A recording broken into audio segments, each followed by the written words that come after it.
लोग प्राय कह देते हैं समय पावन है, समय बहुत अच्छा है। लोग यह शब्द का प्रयोग नित्य प्रति अपनी शैली में कर देते हैं, किंतु सभागार में बैठे सभी भक्तों से यदि ये जानने का प्रयास किया जाए कि पावन समय कहते किसे है,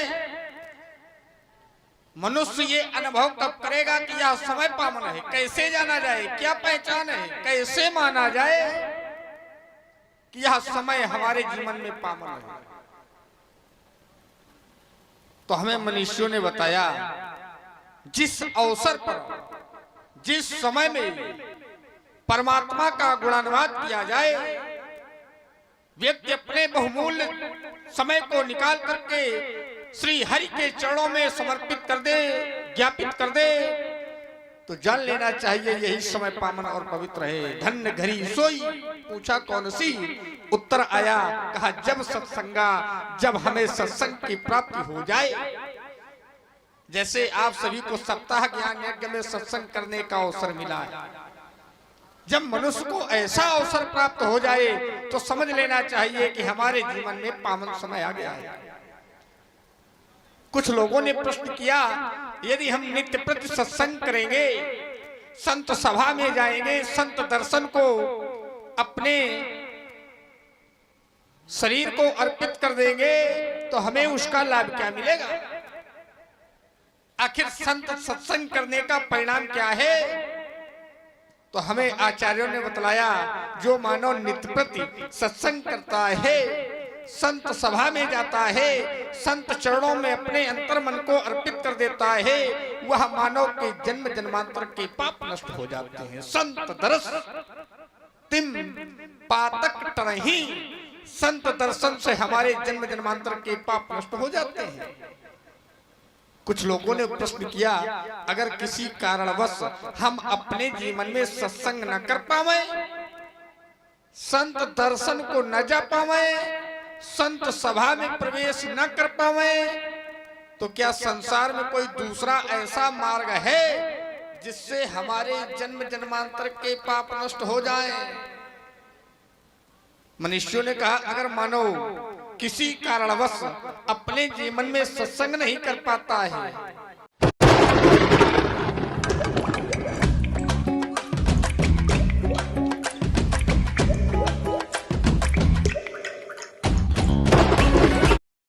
सत्संग नहीं कर पाता है, संत दर्शन को नहीं जा पाता है, तो जीवन में केवल एक बार तीर्थराज प्रयाग का दर्शन प्राप्त कर ले, तब भी तो जन्म जन्मांतर के पाप नष्ट हो जाते हैं। तीर्थ पति पुनि देख प्रयागा, तो निरखत कोट जन्म अघ भागा। कहा प्रयाग और संत में फिर अंतर क्या है? मनीषियों ने कहा कोई अंतर नहीं, फिर केवल इतना अंतर है, वह अचल प्रयाग है और यह सचल प्रयाग है। वट विश्वास अचल निज धर्मा, तीर्थराज समाज सुकर्मा, और यह सचल प्रयाग है। सुन समझहि जन मुदित मन, मज्जई अत अनुराग, तो लहाई चारु फल अछत तनु बोल साधु समाज।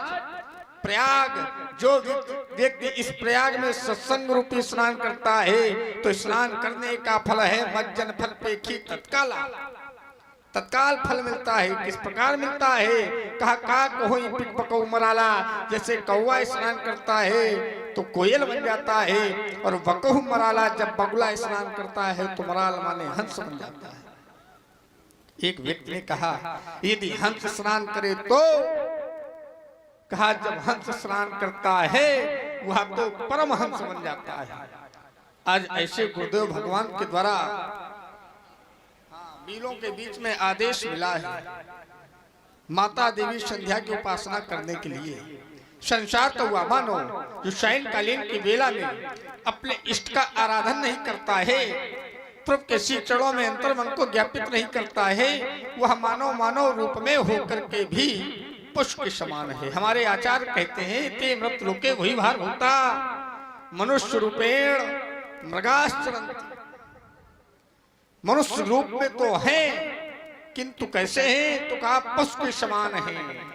बड़े भाग मानुष तनकावा, अर्थात जन्म जन्मांतर के जब पूर्ण उदय होते हैं तब कहीं जाकर संसार में एक बार यह मनुष्य का शरीर मिलता है। इसलिए मिलता है कि इसके माध्यम से परमात्मा की भक्ति की जाए, साधन धाम मोक्ष कर द्वारा।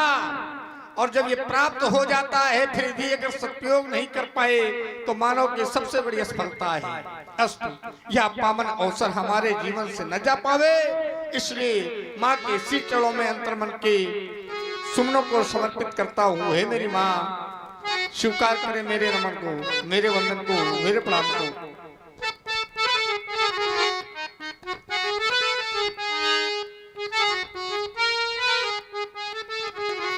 चलो मिलकर करे पूजा, ये अवसरे पावनाया है, ये अवसर पावन आया है।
या देवी सर्वभूतेषु चन्द्ररूपेण संस्थिता नमः तस्यै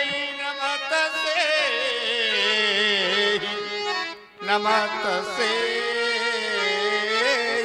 नमो नमः। धर्म सभा में उपस्थित भक्तगण, परमात्मा ने जिन्हें भी दो सुंदर हाथ दिए हों, दोनों हाथ उठाकर एक बार मेरी माँ के लिए जोर से जो घोष करेंगे, बोलिए संध्या मैया की।